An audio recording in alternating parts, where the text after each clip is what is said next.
Ini adalah iPhone yang memiliki banyak warna pertama. Langsung aja kita bahas. Ya, ini adalah iPhone 5C dan memang benar iPhone 5C ini adalah iPhone pertama yang memiliki banyak warna. Bisa kalian lihat di sini ya guys. Pilihan warnanya memang agak-agak banyak ya. Tapi ini bukan iPhone flagship yang paling flagship dari Apple waktu itu. Ini kayak versi iPhone yang lebih terjangkau gitu untuk waktu itu ya. Karena iPhone paling flagship atau iPhone yang terbaik dari Apple waktu itu dipegang sama iPhone 5S ya guys. Jadi iPhone 5C ini kayak varian iPhone yang lebih terjangkau gitu dari Apple. Dan ya, HP-nya seperti ini ya guys.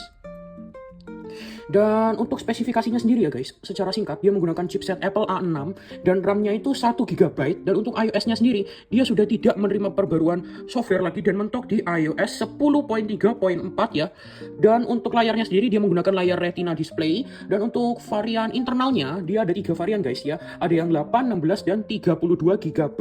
Dan untuk baterainya sendiri ini termasuk kecil banget ya untuk di tahun 2025, yaitu 1510 mAh.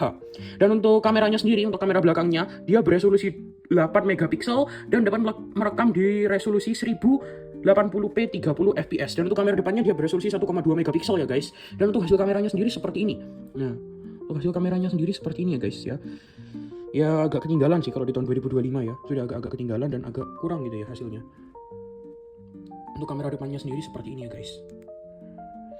Dan apakah iPhone 5C ini masih bisa dipakai di tahun 2025? Jawabannya sangat-sangat tidak. Tidak bisa dipakai. Kenapa? Karena iOS-nya dia tuh sudah sangat-sangat jadul ya guys, yaitu iOS 10. Jadi banyak aplikasi itu yang sudah gak support. Yang udah pasti ya, WA dan YouTube sudah 100% gak mungkin support di HP iPhone 5C ini ya guys. Karena iOS-nya sudah terlalu jadul. Bahkan saya rasa ya, 80-90% aplikasi di App Store itu sudah gak support lagi di iPhone 5C ini guys. Jadi buat kebutuhan harian sudah jelas sangat-sangat tidak mumpuni. Lagi pula baterainya juga kecil banget, jadi sangat-sangat boros ya guys. Tapi iPhone 5C ini masih bisa dipakai untuk pemutar musik ya.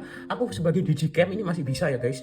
Dan ya memang harganya sendiri sekarang sudah sangat-sangat murah ya guys. 200 sampai 400 ribuan guys ya, tergantung storage dan penyimpanannya. Yang saya dapat ini iPhone 5C-nya ini kebetulan harganya lagi lumayan murah ya, yaitu di angka 200 ribuan, 270 ribu kalau nggak salah guys, dari toko online ya. Dan jangan lupa subscribe channel ini untuk informasi seperti ini lainnya. Sekian.